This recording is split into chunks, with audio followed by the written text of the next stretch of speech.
ఉన్న బంగారాన్ని విడిపించి ఆ రోజు ఆన్లైన్ రేటుకే మేము కొంటాం. Sharma gold company. బాబాయ్ నమస్తే.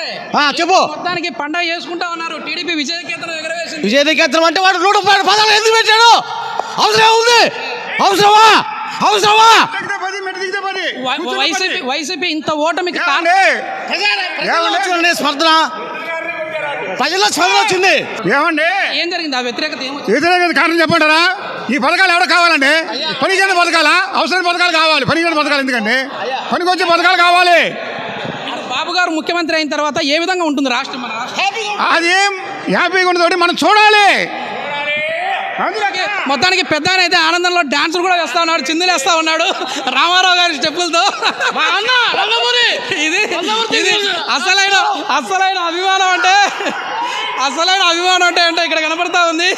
సో రామారావు గారి వీరాభిమానులా కనపడతా ఉన్నాడు. సో చాలా వరకు 5 ఏళ్ల తర్వాత 60 సంవత్సరాలు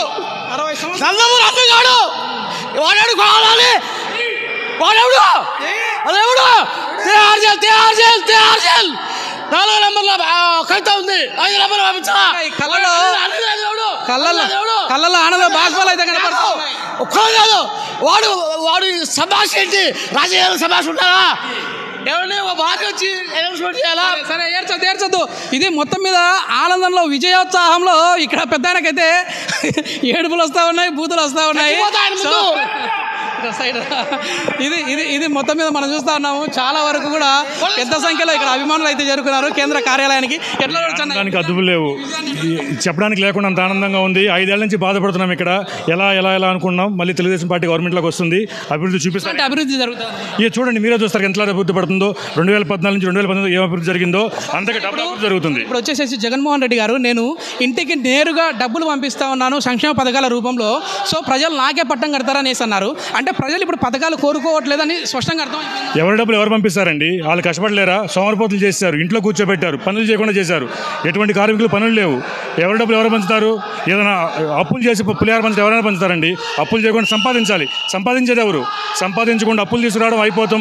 సగటు మనిషిని ఎత్తిన వాళ్ళు ఎంత అప్పు ఉంది అది తెలుసుకోవట్లే ప్రజలు. ఇప్పుడు అందరూ తెలుసుకున్నారు. ఖచ్చితంగా మళ్ళీ బాబు గారికి పట్టం. ఇప్పుడు 3 రాజధానులు అని జగన్మోహన్ రెడ్డి గారు చెప్పారు. సో రాష్ట్రాన్ని 3 ముక్కలు చేస్తారు వీళ్ళు, అభివృద్ధి చేయరు అని చెప్పేసి టీడీపీ వారు చెప్తా ఉన్నారు. సో ఇక్కడ అమరావతి రైతులు కూడా చూసాము, మాకు వచ్చేసేసి మా పొలాలు లాక్కున్నారు, రాజధాని ఇక్కడ కాకుండా వైజాగ్లో పెడతా ఉన్నారన్నారు. అంటే ఇది రాష్ట్ర వ్యాప్తంగా ఉన్న ప్రజల తీర్పు అనుకోవచ్చా అమరావతి రాజధాని? ఖచ్చితంగా ప్రజలు కూడా చూస్తున్నారు కదా. వాళ్ళు కూడా ఏ రాష్ట్రంలో వాళ్ళు అదే రాష్ట్రంలో కదా. ఈ జీవితానికి ఆనందం చాలు. చాలా మంది ప్రజలతో కలిసాను కదా నేను. మంగళగిరి, కుప్పము, అదేవిధంగా నెల్లూరు, చీరాల అన్ని నియోజకవర్గాలు నేను తిరిగానమ్మా. మహిళలు పెద్ద సంఖ్యలో చాలా వరకు కూడా బాబు గారే రావాలి, లోకేష్ గారు గెలవాలి అని చెప్పి చాలా మంది అన్నారు. సో ఇప్పుడు ఎట్లా ఉంది మీకు ఎట్లా? మా ఆనందానికి మాటలు రావు. ఆనందానికి కావట్లేదు, జీవితానికి ఇది చాలు. 165 వస్తాయి తెలుగుదేశం. మొదటి రౌండ్ నుంచి కూడా ఆధిక్యంలోనే కనపడతా ఉంది టీడీపీ. సో టీడీపీ సత్తా ఏంటో ఇప్పుడు చూపించామని చెప్పేసి అంటా ఉన్నారు. సో వైసీపీ పరిస్థితి ఎట్లా ఉండబోతా ఉంది? అయిపోతుంది వైసీపీ పరిస్థితి. మహిళలంతా కూడా వైసీపీ వైపు ఉన్నారని వాళ్ళు చెప్తా ఉన్నారు కదా, కానీ ఎక్కువ సంఖ్యలో మహిళలు కనపడతా ఉన్నారు ఇక్కడ. అందరూ చాలా ఆనందంగా ఎంతో ఇదిగా ఉన్నారండి. అసలు మహిళల్లో చాలా ఉత్తేజం కనబడుతుంది. అసలు ఇది చెప్పలేని ఆనందం అండి. ఇది చెప్పలేని ఆనందం ఇది. అసలు హుషారుగా మాట్లాడించారు మీ ఛానల్. మీరు మాత్రం గుడ్. పార్టీ విషయంలో కానీ దీని విషయంలో కానీ మీడియా అయినా సరే, మీడియా పాత్ర కూడా తెలుగుదేశం పార్టీకి, చంద్రబాబు నాయుడికి అండదండగా ఉండాలి. అవినీతి పాలనలో అభివృద్ధి పాలన కావాలా, అవినీతి పాలన కావాలా? మాది వచ్చేసి సుమన్ టీవీ అనేది ఎప్పటికైనా సరే ప్రజాగలమే మా గలం సార్. ప్రజలు ఏ విధంగా మాట్లాడుతున్నారు అనేది ఒరిజినాలిటీగా మీరు ప్రజాగలం గురించి కానీ మా గురించి కానీ మా పార్టీ గురించి కానీ వేరే దీని గురించి ఏం కాదు, కానీ నిజాయితీగా ఈ ఛానల్ అంటే మేము ఎన్ని లైవ్లో చూసాను. నేను చెప్తున్నా, కుప్పంలో మీరు లైవ్ ఇచ్చారు, నేను చంద్రబాబు నాయుడు కుప్పంలో లైవ్ ఇచ్చారు, లైవ్ కూడా చూశాను నేను. మీరు లైవ్ చూసి ప్రతి అబ్బతోని అది అన్నాడు చూసావా, తాత అవ్వ తాత అనే. అవ్వ తాత కూడా ఆడికి వేసిన ఓట్లు కూడా మా పార్టీకి పడాలి. కాదు సార్, ఇప్పుడు మామూలుగా మహిళల ఓట్లు ఎక్కువ పెరిగాయి కాబట్టి వైసీపీకే వస్తాయని చెప్పేసి వాళ్ళు ధీమా వ్యక్తం చేశారు కదా, కానీ ఇప్పుడు తీర్పు చూస్తే పూర్తి రివర్స్ అయిపోయింది. అంటే మహిళలు కూడా పూర్తిగా వ్యతిరేకించారా? సార్, ప్రతి మహిళ, ప్రతి కార్మికుడు, ప్రతి కూలి పని చేసుకున్న ప్రతి కార్మికుడు బయటపడలేదు, కానీ ఓటు పరంగా బయటపడ్డారు. అది ఆంధ్రప్రదేశ్ కాదు, కేంద్రంలో కూడా ప్రతి రాష్ట్రాలు, ఈ యొక్క ఆంధ్రప్రదేశ్లో కాదు పై రాష్ట్రాలు కూడా చంద్రబాబు నాయుడు గురించి ఏ రకంగా కృషి పెట్టాయో అదేవిధంగా కార్మికులతో సహా అందరూ కృషి. నేను ఒక కార్మికుడిని, కానీ ఏంటి అంత బలంగా అంత దీనికి ఎందుకు వేసాం? ఇక్కడ నుండి గుంటూరు వినపడింది ఓటేసేటప్పుడు, అలాగే సార్ ఇది మొత్తం మీద ప్రజలు వచ్చేసేసి చాలా వరకు కూడా మాకు పథకాలు కాదు, పథకాలతో పాటు అభివృద్ధి కావాలి అని చెప్పేసి అంటా ఉన్నారు. అది సూపర్ 6 రూపంలో చంద్రబాబు గారు అయితే ఇస్తారనే నమ్మకం ఉంది కాబట్టి ఆయనను భారీ మెజారిటీతో ఈ కూటమిని గెలిపించబోతా ఉన్నట్లుగా స్పష్టం అవుతా ఉంది. థ్యాంక్ యూ అండి. Okay sir. ఏంటంటే ఇంత భారీ వ్యతిరేకత వైసీపీకి రావడానికి ఏంటి, టీడీపీకి ప్రజల్లో ఇంత అభిమానం పెరగడానికి కారణం ఏంటి? నిన్నటి వరకు ఆరా అని చెప్పని సర్వేల పేరిట ప్రజలందరినీ మోసం చేసి మోసాల సర్వేల పేరిట ప్రజల ముందుంచినటువంటి నియంతృత్వ నిరంకుశ దమనకాండ పాలనకి చరమే గీతం పాడుతూ ఈరోజు తెలుగుదేశం, జనసేన, బీజేపీ కూటమి దిగ్విజయ యాత్ర సాగించబోతుంది.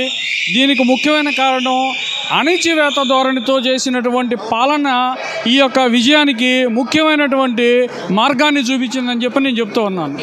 సార్, ఇప్పుడు మేము సంక్షేమ పథకాలు ఇస్తూ ఉన్నాం, నేరుగా ప్రజల అకౌంట్లోకి అమౌంట్ పంపిస్తూ ఉన్నాము, దళారీ వ్యవస్థ లేదు అని చెప్పేసి అన్నారు కదా, ప్రజల ఓట్లన్నీ మాకే పడతాయని చెప్పేసి వైసీపీ అనుకుంది. కానీ ఇక్కడ చూస్తే సీన్ మొత్తం రివర్స్ అయిపోయింది. ఎందుకు ప్రజల్లో ఇంత వ్యతిరేకత?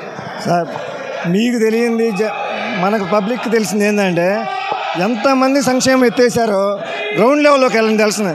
అందరి అకౌంట్లో డబ్బులు పడతాయని మెసేజ్లు వస్తాయి, అకౌంట్లో డబ్బులు పడతలా. ఇది ఒక పెద్ద స్కామ్.